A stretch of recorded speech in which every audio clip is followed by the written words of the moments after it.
والصلاة والسلام على من لا نبي بعده وعلى آله والتابعين لهم بإحسان إلى يوم الدين أما بعد۔ سامعین محترم، مکتب دعوہ توعیت الجالیات کاکیہ مکہ مکرمہ کے دعوت پر شریکہ دبئی بن لادن کے تعاون سے آج اس پروگرام کے ہمارے مہمان خصوصی ہیں جناب فضیلت الشیخ قاری عبدالرحمن شیخو پوری صاحب۔ اللہ ان کی زیارت حرمین قبول فرمائے اور ان کو حق بیان کرنے اور ہمیں ان کے پند و نصائح پر عمل کرنے کی توفیق دے۔ اللہ سب کا حامی ہوگا، ناصر ہوگا۔ تو شیخ صاحب کو میں دعوت سخن دیتا ہوں کہ آپ تشریف لائیں اور اصلاح معاشرہ کے موضوع پر اپنے خیالات کا اظہار فرمائیں۔ السلام علیکم ورحمۃ اللہ وبرکاتہ۔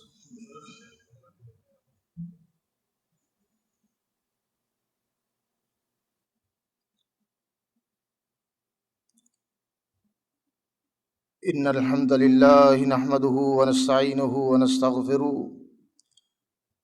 ونعوذ باللہ من شرور انفسنا ومن سیئات اعمالنا، من يهده الله فلا مضل له ومن يضلل فلا هادي له، وأشهد أن لا إله إلا الله وحده لا شريك له، وأشهد أن محمدا عبده ورسوله۔ أما بعد، يا أيها الناس إن خير الحديث كتاب الله، وخير الهدي هدي محمد صلى الله عليه وسلم، وشر الأمور محدثاتها وكل محدثة بدعة وكل بدعة ضلالة وكل ضلالة في النار۔ أعوذ بالله السميع العليم من الشيطان الرجيم من همزه ونفخه ونفثه، بسم الله الرحمن الرحيم۔ قل تعالوا أتل ما حرم ربكم عليكم ألا تشركوا به شيئا وبالوالدين إحسانا ولا تقتلوا أولادكم من إملاق نحن نرزقكم وإياهم ولا تقربوا الفواحش ما ظهر منها وما بطن ولا تقتلوا النفس التي حرم الله إلا بالحق ذلكم وصاكم به لعلكم تعقلون ولا تقربوا مال اليتيم إلا بالتي هي أحسن حتى يبلغ أشده وأوفوا الكيل والميزان بالقسط لا نكلف نفسا إلا وسعها وإذا قلتم فاعدلوا ولو كان ذا قربى وبعهد الله أوفوا ذلكم وصاكم به لعلكم تذكرون وأن هذا صراطي مستقيما فاتبعوه ولا تتبعوا السبل فتفرق بكم عن سبيله ذلكم وصاكم به لعلكم تتقون۔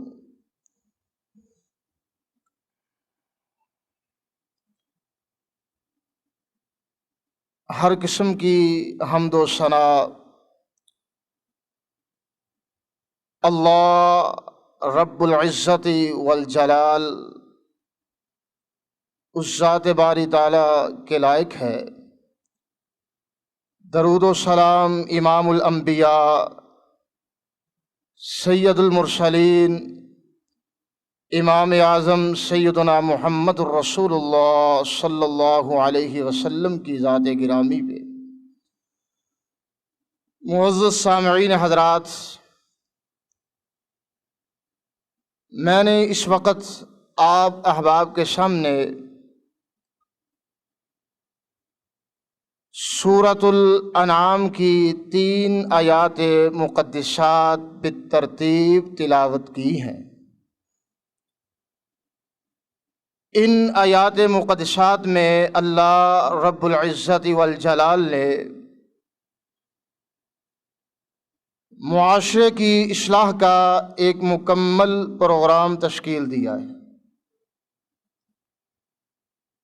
چونکہ سورہ انعام جو کہ مکی سورہ مبارکہ ہے، یعنی اللہ رب العزت والجلال نے اس سورہ مبارکہ کو اپنے پیارے حبیب پر مکہ معظمہ میں نازل فرمایا، تو مکہ معظمہ میں آپ کی بعثت سے قبل لوگوں میں بہت ساری خرابیاں عقائد کے اعتبار سے، معاملات کے اعتبار سے، اللہ تعالیٰ نے ان آیات میں وہ جو معاشرے کی برائیاں تھیں، خرابیاں تھیں، ان کی مذمت بھی کی ہے اور اسلامی معاشرے کی ایک مکمل تصویر بھی پیش فرمائی ہے۔ ان آیات کی جامعیت کا اندازہ آپ اس بات سے لگا سکتے ہیں، مستدرک للحاکم جو کہ حدیث کی ایک مستند اور معتبر کتاب ہے،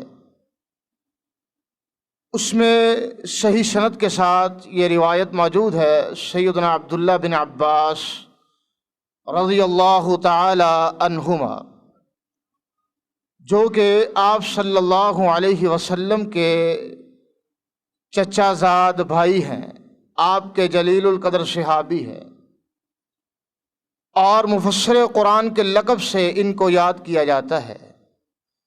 بیان کرتے ہیں کہ کتاب اللہ میں بعض آیات محکمات ہیں، ام الکتاب ہیں، یعنی اصل کتاب ہیں، کہ جن آیات میں اللہ تعالیٰ نے کچھ قوانین کا تذکرہ کیا گیا۔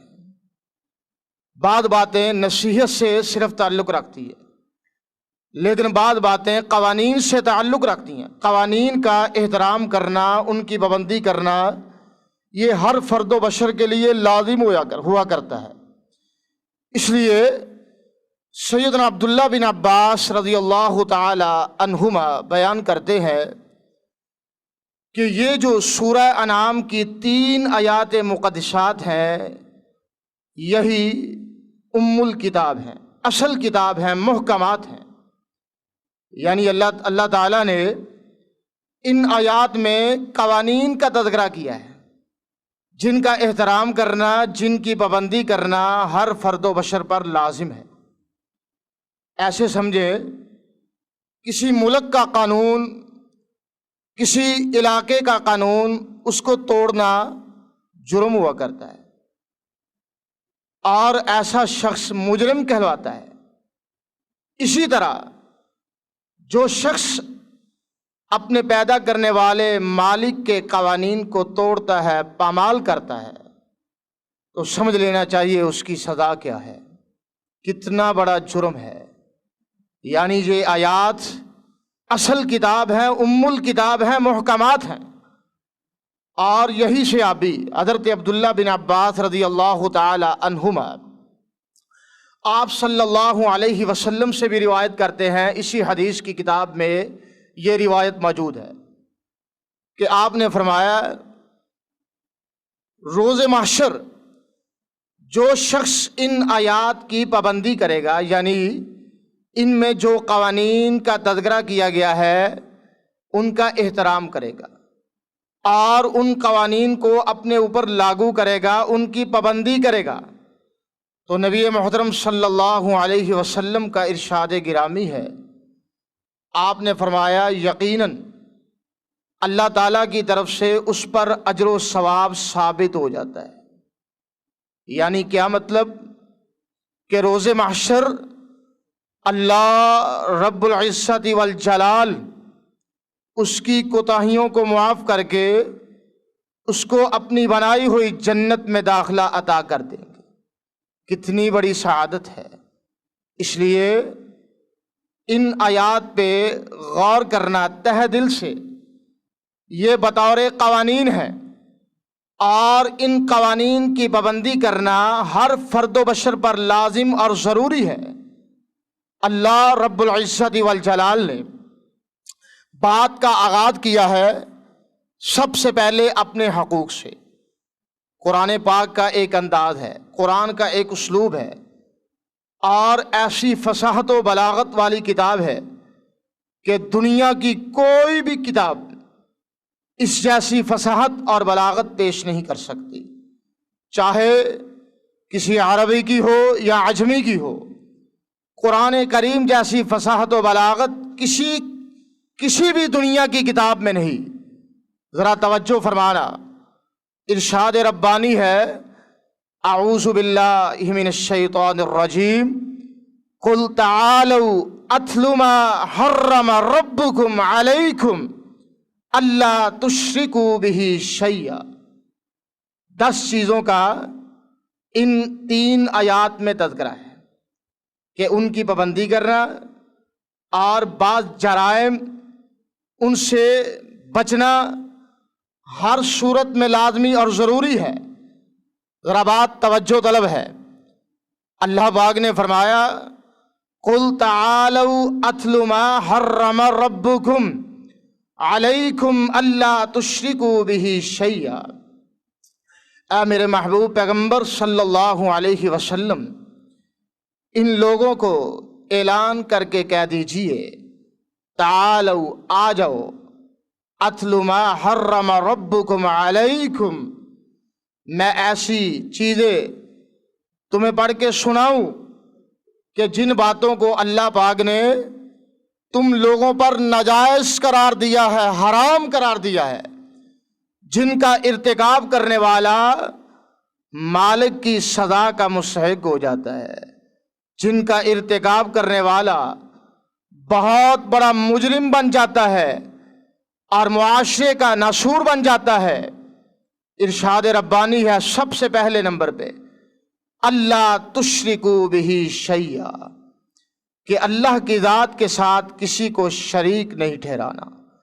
شرک جو کہ بہت بڑا جرم ہے، ناقابل تلافی جرم ہے، ایسا جرم ہے کہ اگر انسان اس جرم کا ارتکاب کرتے ہوئے بغیر توبہ کے دنیا سے رخصت ہو جائے تو یقیناً اس کے لیے قانون ہے، ان اللہ لا یغفر ان یشرک بہ ویغفر ما دون ذلک لمن یشاء۔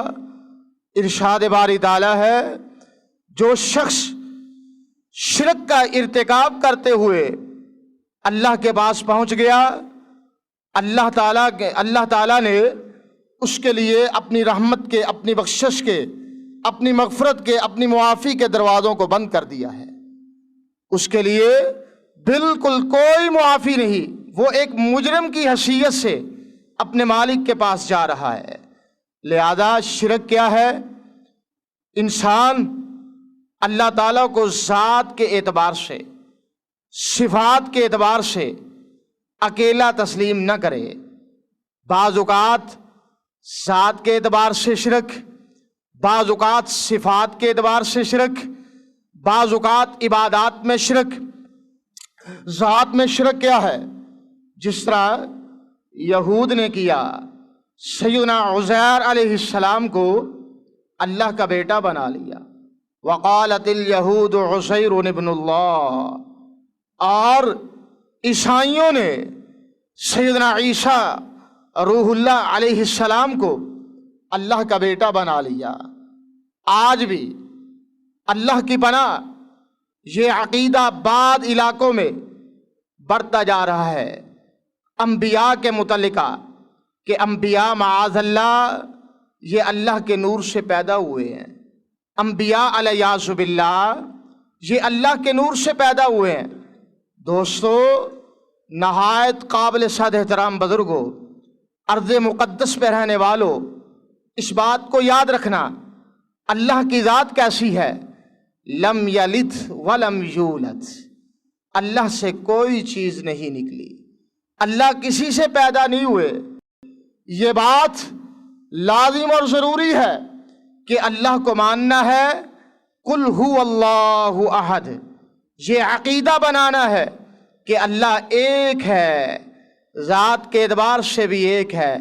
میرے بھائیوں، صفات کے اعتبار سے بھی اللہ ایک ہے، ہر اعتبار سے، اختیارات کے اعتبار سے، کمالات کے اعتبار سے، یہ دنیا کا نظام چلانے کے اعتبار سے لوگوں کو رزق عطا کرنے کے اعتبار سے، اولاد عطا کرنے کے اعتبار سے، ہر معاملے میں اللہ ایک ہے، اس کا کوئی شریک نہیں، اس کا کوئی ثانی نہیں۔ صفات میں شرک کیا ہے کہ کوئی شخص یہ عقیدہ بنا لے کہ اللہ بھی عطا کرنے والے، فلاں بھی عطا کرنے والا ہے، اللہ بھی عطا کرنے والے ہیں، فلاں بزرگ کے پاس، فلاں ہستی کے پاس، فلاں قبلہ کے پاس بہت سارے اختیارات ہیں، بہت کچھ ہے۔ ایسا عقیدہ میرے بھائیوں مشرکانہ عقیدہ ہے، جس عقیدے سے نجات ناممکن ہے۔ اس لیے عقیدہ توحید کو خالص کرنا یہ باعث برکت ہوا کرتا ہے۔ عقیدہ توحید بہت ساری برکات کو لاتا ہے، جبکہ اس کے مد مقابل جو شرکیہ عقیدہ ہے، شرکیہ عقیدے سے نحوست پھیلتی ہے، معاشرہ غلیظ ہو جاتا ہے، معاشرہ گندا ہو جاتا ہے۔ آپ اس کا مشاہدہ اس ارض مقدس پہ کر سکتے ہیں۔ مکہ معظمہ کی سرزمین میں، مدینۃ الرسول جیسی پیاری بستی میں اللہ نے توفیق بخشی ان لوگوں کو، انہوں نے اپنا عقیدہ خالص کیا، توحید کو خالص کیا، ایک اللہ کے سامنے اپنی جبین نیات کو جھکایا، اللہ کے سامنے فقط سجدہ کیا، کسی کی قبر پہ، کسی شجر پہ، کسی حجر پہ انہوں نے جھکنا گوارا نہ کیا۔ نتیجہ کیا نکلا کہ اللہ تعالیٰ نے ان کی جھولیوں کو خیر و برکت سے بھر دیا، رزق سے بھر دیا، ہر طرف خوشحالی نظر آتی ہے۔ وجہ کیا ہے؟ سبب کیا ہے؟ انہوں نے اپنے عقیدے کو خالص کر لیا، اپنی توحید کو خالص کر لیا، نماز کی پابندی کی، اللہ کے سامنے جھکے، سجدہ ریز ہوئے، اور نتیجہ نکلا کہ اللہ تعالیٰ کی طرف سے ہر طرف خیر و برکت کا نزول ہو گیا۔ آئیے ذرا بات توجہ کے قابل ہے، ارشاد ربانی ہے، تعالوا اتل ما حرم ربکم علیکم اللہ تشرکوا بہ شیئا۔ سب سے پہلے نمبر پہ کہ اللہ کی ذات کے ساتھ شرک نہیں کرنا، ذات کے اعتبار سے، صفات کے اعتبار سے، عبادات کے اعتبار سے۔ عبادات میں شرک کیا ہے؟ اللہ کے لیے انسان نظر و نیاز پیش کرتا ہے، قربانی اللہ کے لیے، نماز اللہ کے لیے، روزہ اللہ کے لیے، طواف کیا جاتا ہے، فَلْيَعْبُدُوا رَبَّ هَذَا الْبَيْتِ وَلْيَطَّوَّفُوا بِالْبَيْتِ الْعَتِيقِ۔ اللہ کے گھر کا طواف کیا جاتا ہے، یہ اس اللہ کی عبادت ہے، اس اللہ کی بندگی ہے۔ اللہ کے گھر کا طواف چھوڑ کے کسی اور شجر کا طواف کرنا، کسی حجر کا طواف کرنا، میرے بھائیوں کسی مٹی کے ڈھیر کا طواف کرنا، یہ ساری باتیں کسی جگہ پہ جا کے ثواب کی نیت لے کے وہاں جا کے جانور قربان کرنے اور عقیدہ یہ بنا لینا کہ یہ فلاں بزرگ کے نام کی نظر و نیاز ہے، یہ ساری باتیں عبادات میں شرک ہوا کرتا ہے۔ اللہ تعالیٰ نے پابندی لگائی ہے، فَمَنْ كَانَ يَرْجُو لِقَاءَ رَبِّ فَلْيَعْمَلْ عَمَلًا صَالِحًا وَلَا يُشْرِكْ بِعِبَادَةِ رَبِّهِ أَحَدًا۔ ارشاد ربانی ہے، جو شخص چاہتا ہے اللہ سے ملاقات، اللہ کی ملاقات کی امید رکھتا ہے، یعنی کیا مطلب؟ چاہتا ہے قیامت کے دن میں اپنے مالک سے جا ملوں اور مجھے کسی قسم کی تکلیف کا سامنا نہ کرنا پڑے، اس کے لیے لازم کیا ہے؟ فَلْيَعْمَلْ عَمَلًا صَالِحًا، ایک تو اچھے اعمال کرے، نماز بھی عمل ہے، روزہ بھی عمل ہے، تلاوت قرآن بھی عمل ہے، اذکار یہ بھی اچھے عمل میں آتا ہے، یہ سار صدقہ خیرات قربانی یہ سب کچھ اعمال ہیں، اچھے اعمال کرے۔ اور اس کی قبولیت کی شرط کیا ہے؟ قانون کیا ہے؟ قاعدہ کیا ہے؟ پیمانہ کیا ہے؟ وَلَا يُشْرِكْ بِعِبَادَةِ رَبِّهِ أَحَدًا۔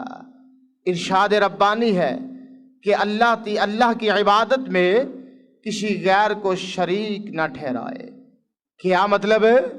کہ اگر اس نے کسی غیر کو شریک ٹھہرا لیا تو یقیناً اس کی عبادت ناقابل قبول ہو جائے گی، مردود ہو جائے گی، ضائع ہو جائے گی۔ میرے بھائیو، عقیدہ توحید اسلام کی بنیاد ہے، اسلام کی اساس ہے۔ بنیاد ایک حیثیت کی حامل ہوتی ہے، یہی وجہ ہے نبی محترم صلی اللہ علیہ وسلم نے فرمایا الا انبئکم باکبر الکبائر، کیا میں تمہیں بڑے گناہوں کے، جو بڑے گناہ یعنی سردار گناہ ہیں، بڑے گناہوں میں سے بھی بڑے گناہ ہیں، ان کی خبر نہ دوں؟ وہ کون سے ہیں؟ سب سے پہلے نمبر پہ آپ نے فرمایا الاشراک باللہ، الاشراک باللہ، اللہ کی ذات کے ساتھ شرک کرنا۔ یہ کبیرہ گناہوں سے بھی بڑا گناہ، یعنی کبیرہ گناہوں میں سے بھی جو سردار ہے، بڑا گناہ ہے، وہ کیا ہے؟ اللہ کی ذات کے ساتھ شرک کرنا۔ شرک سے بچ جاؤ، شرک بہت بڑی نحوست ہے، شرک سے بچ جاؤ، شرک قابل نفرت ہے، شرک سے بچ جاؤ۔ شرک اعمال کو برباد کر دیتا ہے، اعمال کو ضائع کر دیتا ہے، انسان کو اللہ کی محبت سے، اپنے مالک کی شفقت سے محروم کر دیتا ہے، روز محشر جنت سے محروم کر دینے والی یہ غلاظت ہے۔ شرک نبی محترم صلی اللہ علیہ وسلم کی شفاعت سے محروم کر دینے والی غلاظت ہے۔ اللہ رب العزت والجلال سے دل کی اتھاہ گہرائیوں سے دعا ہے اللہ اس امت کو شرک کی غلاظت سے محفوظ فرمائے۔ آئیے ذرا آگے چلنا۔ اس کے بعد فرمایا، ارشاد ربانی ہے اللہ تشرکوا بہ شیئا وبالوالدین احسانا۔ دوسرے نمبر پہ اپنے والدین کے ساتھ حسن سلوک کرنا ہے، والدین کے ساتھ اچھا سلوک کرنا ہے، عمدہ سلوک کرنا ہے۔ دوسرا ترجمہ کیا ہے، مفہوم مخالف کیا ہے؟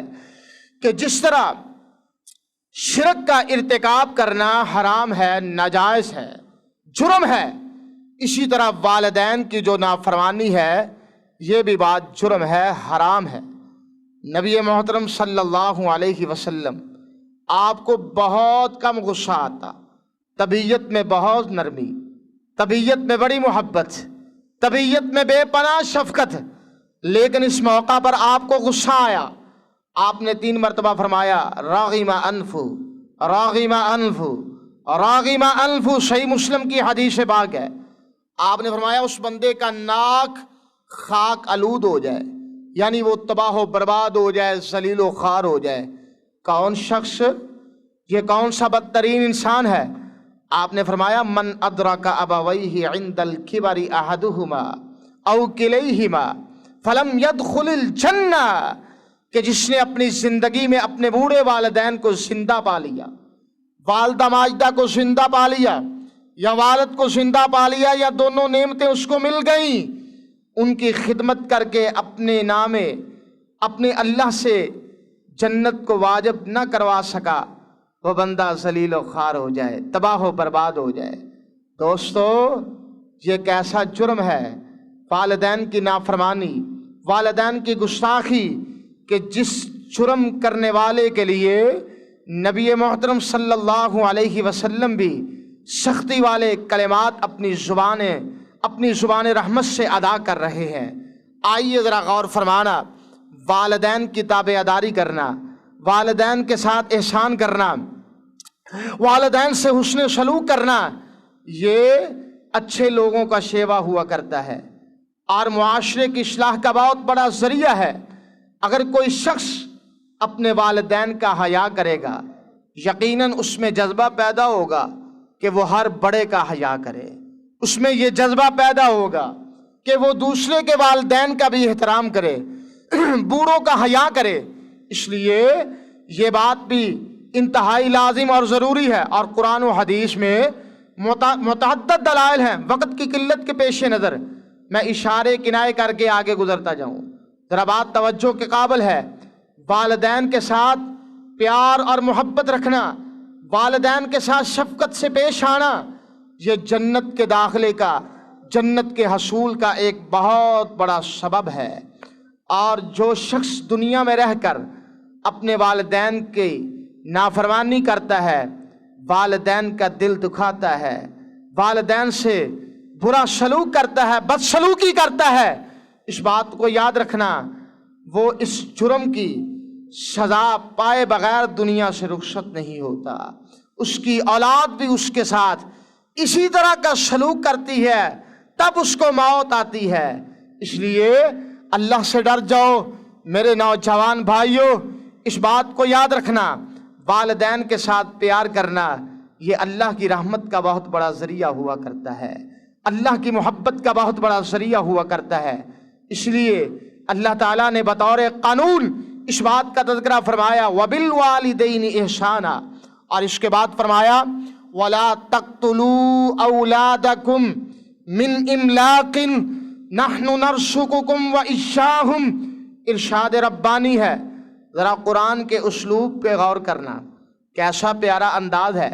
سب سے پہلے حقوق اللہ کی بات ہے، حقوق اللہ کے بعد متصل حقوق العباد کا مسئلہ ہے، اور حقوق العباد میں سے سب سے جو فائق یعنی سب سے جو بلند حق ہے وہ والدین کا حق ہے، اس کا تذکرہ کیا گیا، اور اس کے تذکرے کے بعد متصل اولاد کے حقوق کا ذکر ہے۔ یعنی اسلام اعتدال پسند مذہب ہے، جس میں اگر والدین کے حقوق کا تحفظ ہے تو بعین ہی اولاد کے حقوق کا بھی تحفظ ہے۔ اگر اس میں حکومت کے حقوق کا تحفظ ہے تو رعایا کے حقوق کا بھی تحفظ ہے۔ ذرا بات توجہ کے قابل ہے، ارشاد ربانی ہے وَلَا تَقْتُلُوا أَوْلَادَكُمْ مِنْ إِمْلَاقٍ نَحْنُ نَرْزُقُكُمْ وَإِيَّاهُمْ۔ دنیا میں رہنے والوں، اپنی اولاد کو ناجائز طریقے سے قتل نہ کرنا۔ آپ صلی اللہ علیہ وسلم کی بعثت سے قبل یہ تو بات معروف ہے کہ لوگ اپنی بیٹیوں کو زندہ درگور کر دیتے۔ بعض علاقے ایسے بھی تھے، مفسرین نے لکھا ہے، دور دراز کے جو دیہات تھے، علاقے تھے، گئے گزرے لوگ، وہاں جاہلیت والے، تعلیم سے دور ایسے لوگ بھی موجود تھے جو اپنے بیٹوں کو بھی غریبی کے ڈر سے قتل کر دیا کرتے۔ اللہ تعالیٰ نے ایسے گندے معاشرے کی اصلاح کی، اور انداز کیسا ہے کہ وَلَا تَقْتُلُوا أَوْلَادَكُمْ مِنْ إِمْلَاقٍ، غریبی کے ڈر سے اولاد کو قتل نہ کیا کرو۔ اس کی وجہ کیا ہے؟ رزق دینے والی وہ ذات باری تعالیٰ ہے۔ وَفِي السَّمَاءِ رِزْقُكُمْ وَمَا تُوعَدُونَ، رزق ایک اللہ کے پاس ہے، رزق کے خزانے کا مالک ایک اللہ ہے۔ اس لیے جب رزق دینے والی وہ ذات باری تعالیٰ ہے تو تم لوگ غریبی کے ڈر سے اپنی اولاد کو کیوں قتل کر رہے ہو؟ کیا آج یہ معاشرہ یہ عملی تصویر نہیں پیش کر رہا؟ الحمدللہ عرب کی سرزمین میں تعدد ازواج کا مزاج بھی ہے اور اولاد کی کثرت بھی ہے، لیکن اس کے باوجود اللہ کی رحمت شامل حال ہے۔ لوگ وافر رزق سے مالا مال ہیں، لوگ وافر نعمتوں سے مالا مال ہیں۔ اگر یہ خدشہ ہو کہ انسان اولاد سے بھوکا مر جائے گا تو ان لوگوں کے بارے میں کیا خیال ہے، پھر کیا تصور ہے؟ یہی وجہ ہے نبی محترم صلی اللہ علیہ وسلم نے فرمایا کہ یقیناً کبیرہ گناہوں میں سے یہ بھی ایک گناہ ہے کہ ان تقتل ولدک خشیۃ ان یطعم معک، کہ کوئی شخص اپنی اولاد کو اس ڈر سے قتل کرتا ہے کہ وہ اس کے ساتھ بیٹھ کے کھانا کھائے گی۔ اس لیے ہمارے علاقوں میں، پاکستان میں، دیگر ممالک میں اب یہ ایک منصوبہ بندی کے نام سے یہ سلسلہ چل نکلا ہے۔ اس بات کو تبدیل کر کے، اس انداز کو تبدیل کر کے، اس کیفیت کو تبدیل کر کے منصوبہ بندی کا نام دے کر لوگوں کو گمراہ کر رہے ہیں، اور اس بات پہ آمادہ کیا جا رہا ہے کہ اولاد کا قتل کیا جائے۔ اور بڑے افسوس کی بات ہے، بعض ایسے علاقے بھی مل جائیں گے، ایسے لوگ آپ کو مل جائیں گے کہ اللہ نے رحمت کی، بیوی امید سے ہے، الٹرا ساؤنڈ کروایا، پتہ چلا کہ پیٹ میں بیٹی ہے، وہ فوراً اس کا قتل کروا دیتا ہے۔ میرے بھائیو، یہ کیا ایسا معاشرہ اصلاح والا ہو سکتا ہے؟ ایسا معاشرہ کبھی اچھا ہو سکتا ہے؟ ایسے معاشرے پر اللہ کی رحمت کا نزول ہو سکتا ہے؟ اللہ کے نبی محترم صلی اللہ علیہ وسلم نے فرمایا لا تکرہوا البنات فَإِنَّهُنَّ الْمُونِشَاتُ الْغَالِيَاتُ، مجمع الزوائد حدیث کی مسند کتاب ہے، اس میں یہ حدیث موجود ہے۔ آپ نے فرمایا بیٹیوں کو ناپسندیدہ نہ جانو، یہ بڑی محبت کرنے والی اور بڑی قیمتی چیزیں ہیں، اس لیے اولاد کو قتل کرنا یہ بات بھی جرم کے زمرے میں آتی ہے۔ اس کے بعد کیا فرمایا؟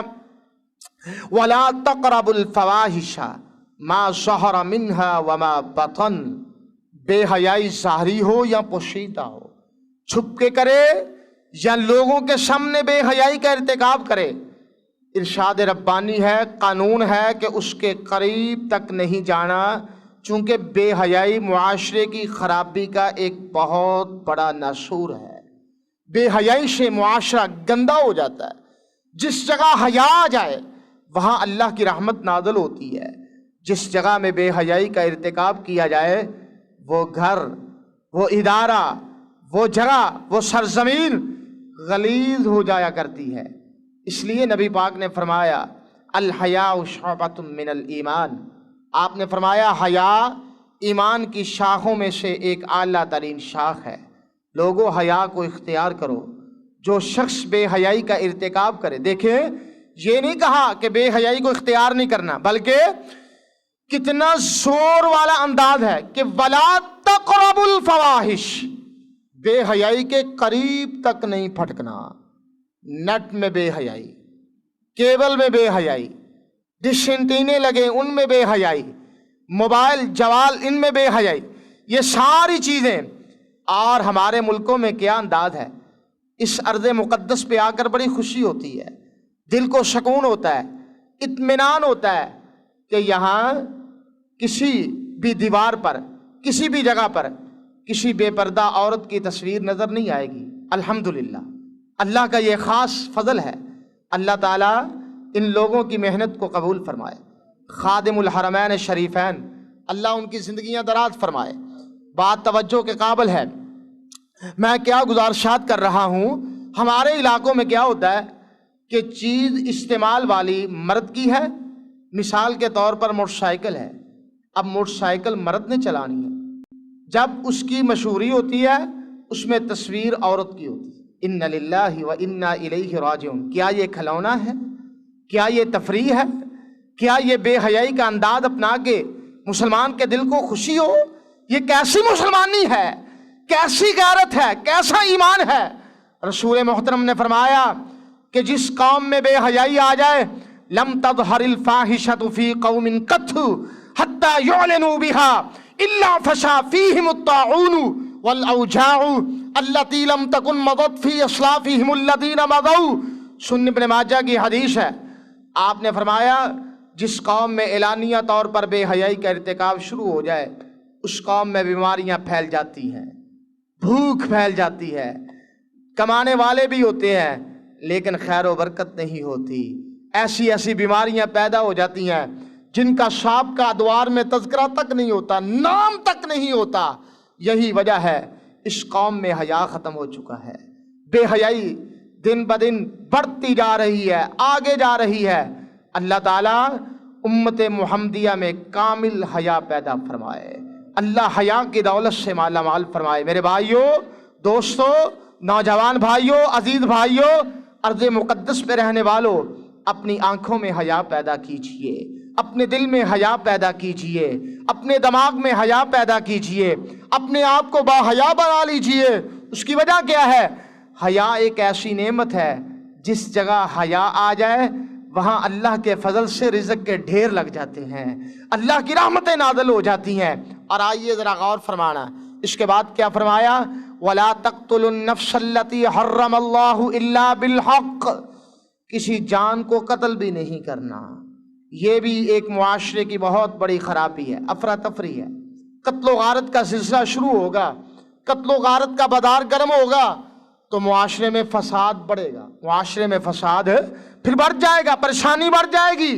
اس لیے یہ ایسا جرم ہے، آپ نے فرمایا قیامت کے دن سب سے پہلے جو حساب لیا جائے گا معاملات میں وہ ناجائز خون کا حساب لیا جائے گا۔ ناجائز عبادات میں سب سے پہلا حساب نماز کا ہے، معاملات میں سب سے پہلا حساب ناجائز خون کا حساب ہے، اور یہاں یہ بھی اللہ کا فضل ہے، امن و امان کی صورتحال برقرار ہے۔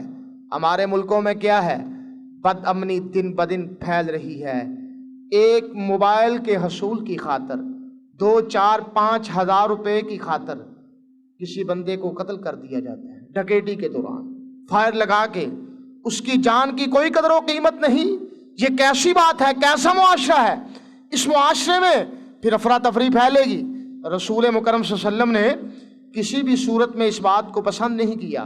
اب دیکھیں، مدینہ منورہ میں آپ نے بہت تکلیفیں اٹھائیں، ابن ابی منافق سے بہت تکلیفیں اٹھائی، آپ کے پاس بہت سارے وسائل تھے، خفیہ طریقے سے کوئی سازش کر کے اس کو قتل کروایا جا سکتا تھا، لیکن آپ نے یہ قدم نہیں اٹھایا، آپ نے اس طرح کا معاملہ نہیں کیا تاکہ معاشرے میں افراتفری نہ پھیلے، معاشرہ گندہ نہ ہو۔ بھائیو، ایسی خرابیوں سے بچنا یہ ہر مسلم کے لیے لازم اور ضروری ہے۔ اس کے بعد فرمایا وَلَا تَقْرَبُوا مَالَ الْيَتِيمِ إِلَّا بِالَّتِي هِيَ أَحْسَنُ حَتَّى يَبْلُغَ أَشُدَّهُ، کہ یتیم کے مال کے قریب نہیں جانا۔ یتیم کے مال کو کھا جانا تو بڑی دور کی بات ہے۔ چھوٹا سا معصوم سا بچہ ہے، باپ اس کا دنیا سے رخصت ہو گیا ہے، اس کے باپ کے ساتھ کاروبار میں اشتراکیت ہے، وہ مر گیا بیچارہ، اس کے فوت ہونے کے بعد آدھا کاروبار اس بچے سے ویسے ہی چھپا لیا جائے، کتنا بڑا جرم ہے، کتنی بڑی زیادتی ہے۔ رسول محترم نے فرمایا 7 چیزیں جو بندے کو ہلاک کرنے والی ہیں ان سے بچ جاؤ، اجتناب کرو۔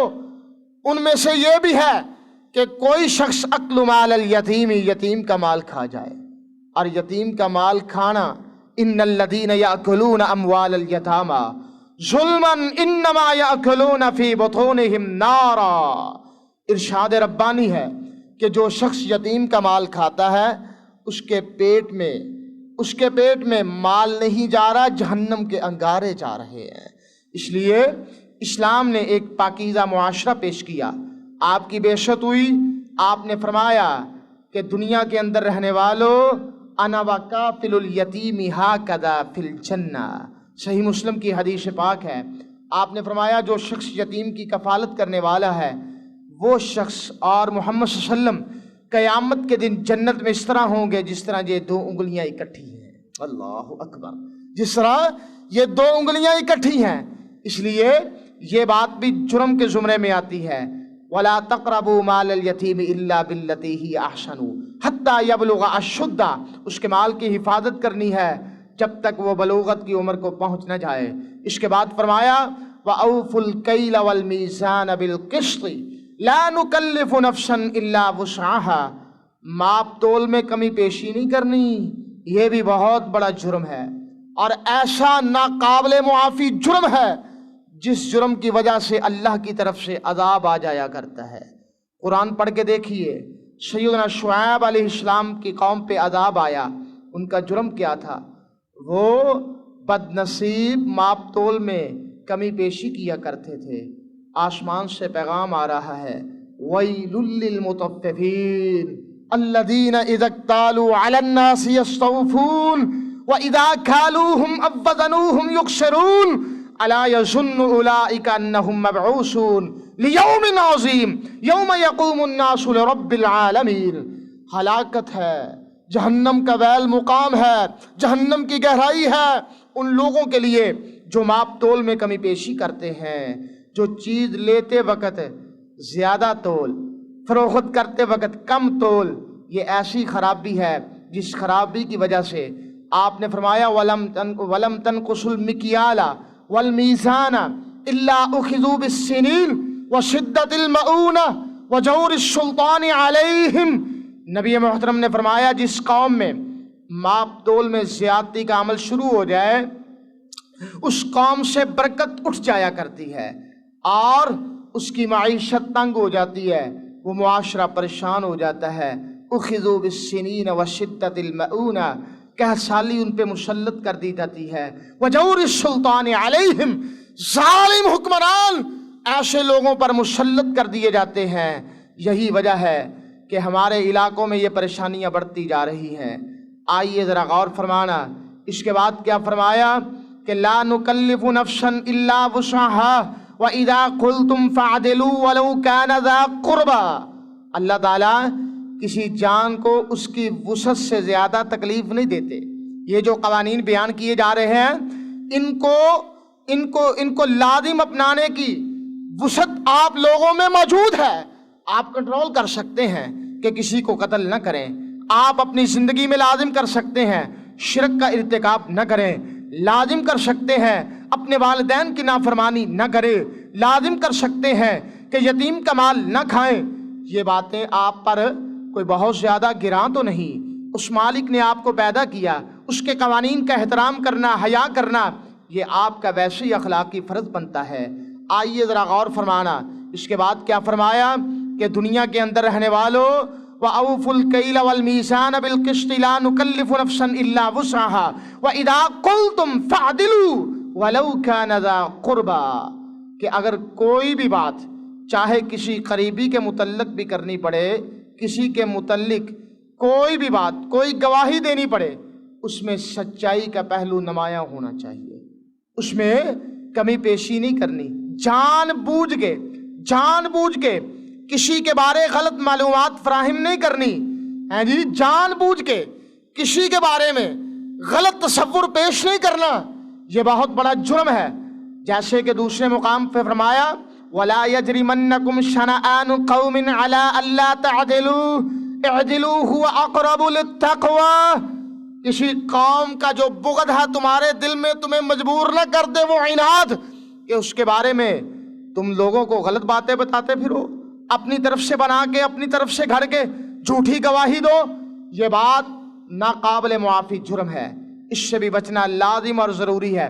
چاہے قریبی کے متعلق بات ہو، چاہے دوسرے کے متعلق بات ہو، جو اصل بات ہے، جو حقیقت ہے، جو سچائی ہے، سچائی کے پہلو کو مد نظر رکھنا ہے۔ اور اس کے بعد ارشاد ربانی ہے وَبِعَهْدِ اللَّهِ أَوْفُوا، اللہ کے وعدے کو پورا کرنا ہے۔ وعدے کو پورا کرنا یہ مومن کا شیوا ہے، جیسے کہ نبی پاک نے فرمایا لا ایمان لمن لا امانت ولا دین لمن لا عہد لہ، آپ نے فرمایا جس شخص کے پاس لا ایمان لمن لا امانت لہ، جس کے پاس امانت نہیں اس کا ایمان نہیں، اور جس کے پاس وعدے کی پاسداری نہیں اس کا دین ہی نہیں۔ وعدہ اللہ کی ذات کے ساتھ ہو یا وعدہ مخلوق کے ساتھ ہو، اس کو پورا کرنا لازم اور ضروری ہے۔ اللہ کے ساتھ سب نے وعدہ کیا ہے، عالم ارواح میں سب وعدہ کر کے آئے ہیں۔ الستُ بربکم، اللہ نے پوچھا ارواح کو جمع کر کے کہ کیا میں تمہارا رب ہوں کہ نہیں؟ سب نے جواب دیا قالوا بلا، اللہ آپ ہی ہمارے معبود ہیں۔ اب کون ہے جو اس وعدے کی پاسداری کر رہا ہے؟ کون ہے جو 5 وقت سر جھکا کے اس وعدے کی پاسداری کر رہا ہے؟ نبی پاک نے فرمایا وَلَمْ يَنْقُضُوا، بات کو ختم کریں، وَلَمْ يَنْقُضُوا عَهْدَ اللَّهِ وَعَهْدَ رَسُولِهِ إِلَّا سَلَّطَ اللَّهُ عَلَيْهِمْ عَدُوًّا مِّنْ غَيْرِهِمْ فَأَخَذَ بَعْضَ مَا فِي أَيْدِيهِمْ۔ امام کائنات صلی اللہ علیہ وسلم نے فرمایا کہ جو قوم اللہ کے وعدے کو توڑ ڈالے اور نبی کے وعدے کو پامال کر دے، یاد رکھنا اس پہ ایسا دشمن مسلط کر دیا جاتا ہے جو اس کی قوم سے نہیں ہوتا، جو اس کے علاقے سے نہیں ہوتا، جو اس کے قبیلے سے نہیں ہوتا، بیرونی دشمن مسلط ہو جاتے ہیں اور جو کچھ ان سے ہوتا ہے وہ چھین کے لے جاتے ہیں۔ اسی لیے مسلمان کثرت کے باوجود پریشان ہے، مسلمان کثرت کے باوجود پریشان ہے اور مغلوب ہو رہا ہے۔ اس کی وجہ کیا ہے؟ یہ اللہ کے ساتھ جو وعدہ کیا ہے اس میں خالص نہیں رہا، پختہ نہیں رہا، اس میں پکا نہیں رہا۔ جو رسول کے ساتھ وعدہ ہے، کلمے کے 2 جز ہیں نا، اشہد ان لا الہ الا اللہ وحدہ لا شریک لہ واشہد ان محمدًا عبدہ ورسولہ۔ پہلا جز کیا ہے کہ اللہ کے علاوہ کوئی معبود نہیں ہے، اس پہ بھی پختہ نہیں ہے جی۔ اور دوسرا جز کیا ہے کہ محمد صلی اللہ علیہ وسلم اللہ کے بندے ہیں، اس کے رسول ہیں۔ جب ان کو رسول مان لیا، نبی مان لیا، پھر اس کے بعد پیارے حبیب کا کلمہ پڑھنے کے بعد کیا ضروری ہے کہ انسان انگریز کی نقالی اختیار کرے اپنے وضع قطع میں، اپنے لباس میں، اپنے معاملات میں، اپنے رہنے سہنے میں، اپنے دیگر زندگی کے جو امور ہیں اس میں انگریز کی نقالی کو اختیار کرے، اپنے چہرے کو انگریز جیسا بنائے؟ کیا کمی ہے پیارے محمد صلی اللہ علیہ وسلم میں؟ کیا کمی ہے اس دین میں؟ آپ نے فرمایا جو دین آپ کے پاس میں لے کے آیا ہوں وہ دین کیسا ہے کہ جس کی اندھیری راتیں بھی روشن دنوں جیسی ہیں، لیلھا کنہارھا، کہ جس کی راتیں بھی روشن دنوں جیسی ہیں، اس لیے اس دین کو اپناؤ۔ اور آخر میں کیا فرمایا؟ وَأَنَّ هَذَا صِرَاطِي مُسْتَقِيمًا فَاتَّبِعُوهُ وَلَا تَتَّبِعُوا السُّبُلَ۔ ان باتوں کا تذکرہ کر کے پہلے نمبر پہ شرک کا ارتکاب حرام، دوسرے نمبر پہ والدین کی نافرمانی حرام، تیسرے نمبر پہ اولاد کا ناجائز قتل حرام، چوتھے نمبر پہ بے حیائی کا ارتکاب حرام، پانچویں نمبر پہ ناجائز قتل حرام، چھٹے نمبر پہ ناجائز قتل کے بعد چھٹے نمبر پہ یتیم کا مال کھانا بالکل حرام ناجائز، ساتویں نمبر پہ ماپ تول میں جو کمی پیشی ہے وہ بالکل ناجائز حرام، اور اس کے بعد آٹھویں نمبر پہ کسی کے بارے میں جھوٹی گواہی یا جھوٹی باتیں یا جھوٹی افواہیں پھیلانا، کسی کے بارے میں سچی معلومات نہ دینا، یہ بالکل حرام ناجائز۔ اور اس کے بعد 9ویں نمبر پہ کیا ہے کہ وعدوں کو پورا نہ کرنا، توڑنا، یہ ناجائز حرام، اللہ کے وعدے میں خرابی پیدا کرنا یہ حرام، معاشرے کی خرابی کا ذریعہ۔ یہ 9 باتوں کا تذکرہ کر کے آخر میں مہر ثبت کی ہے وَأَنَّ هَذَا صِرَاطِي مُسْتَقِيمًا۔ یاد رکھنا یہی سیدھا راستہ ہے، صراط راستہ مستقیم، اس کی صفت یعنی بالکل سیدھا راستہ ہے جس میں کجروی نہیں ہے، جس میں ٹیڑھا پن نہیں ہے، جس میں کانٹے نہیں ہے، جس میں خرابی نہیں ہے۔ آخری بات، نبی محترم صلی اللہ علیہ وسلم آپ نے اپنی زبان سے چند باتیں ارشاد فرمائی۔ مسند احمد کی روایت ہے، آپ نے زمین پہ ایک سیدھی لائن کھینچی، سیدھی لائن کھینچنے کے بعد آپ نے فرمایا ھذا سبیل اللہ، یہ اللہ کا راستہ ہے، ھذا سبیل اللہ، یہ اللہ کا راستہ ہے۔ ادھر بھی لائنیں کھینچی، ادھر بھی لائنیں کھینچی، ادھر بھی لائنیں کھینچی، اور فرمایا یہ شیطان کے راستے ہیں، یہ جو مختلف راستے ہیں یہ شیطان کے ہیں، جو سیدھا راستہ ہے وہ رحمان کا راستہ ہے۔ یدعو الیہ، شیطان لوگوں کو اپنے راستے کی طرف بلاتا ہے۔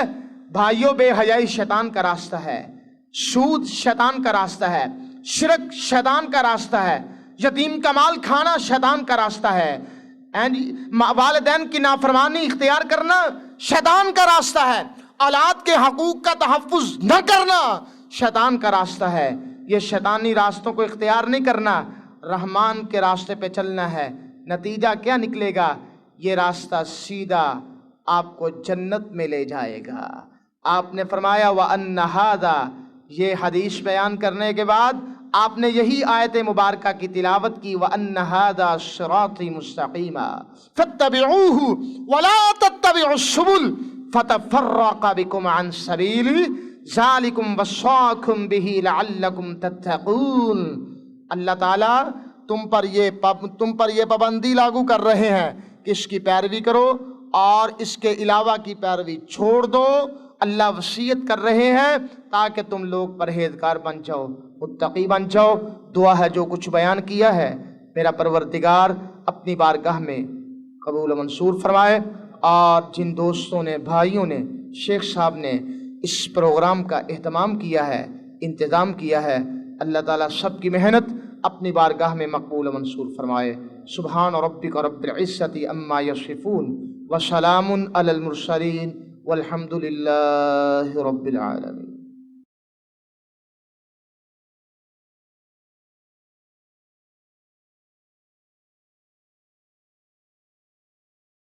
السلام علیکم ورحمۃ اللہ وبرکاتہ۔ سامعین محترم، یہ تھے فضیلت الشیخ قاری عبد الرحمن صاحب شیخو پوری حفظہ اللہ۔ اللہ ان کے اس بیان پر ان کو جزائے خیر دے، یہ ان کے لیے بھی اور ہم سب کے لیے بھی حجت بنائے، ان وصیتوں پر ہمیں عمل کی توفیق دیں کہ ہم اس کو اپنائیں، اختیار کریں اور اس دعوت کو دوسروں تک بھی پہنچائیں۔ اللہ سب کے اس حاضر کو قبول فرمائے۔ سامعین محترم، کل انشاءاللہ عشاء کی نماز کے بعد جناب اویس کرنی صاحب کا بیان ہوگا جامع مسجد سودی سروس میں۔ کل عشاء کے بعد جناب مولانا اویس کرنی صاحب کا سودی سروس میں بیان ہوگا۔ ان کا موضوع ہے سورہ اخلاص قل هو اللہ احد کی تفسیر۔ تو اللہ رب العزت سب کو اچھے عمل کی توفیق دیں۔ اسی طرح کل جس طرح ساتھیوں کو مطلع کیا ہے، ایک پکنک کا بھی انتظام ہے جمعے کے دن، تو جو ساتھی اس میں شرکت کرنا چاہیں، حصہ لینا چاہیں تو وہ ان کے لیے ترجیح ہے۔ جن ساتھیوں نے کلاس اٹینڈ کیا ہے وہ پہلے نمبر پر، ان سے باقی جو سیٹ بچ جائیں وہ نام لکھوانے والوں کے لیے ہے۔ تو جو ساتھی اس میں شرکت کرنا چاہیں شہزاد بھائی کے پاس اپنا مکمل نام اور اقامہ فون نمبر لکھوائیں، اور اس کے لیے شرط ہے کہ اقامہ ساتھ ہو۔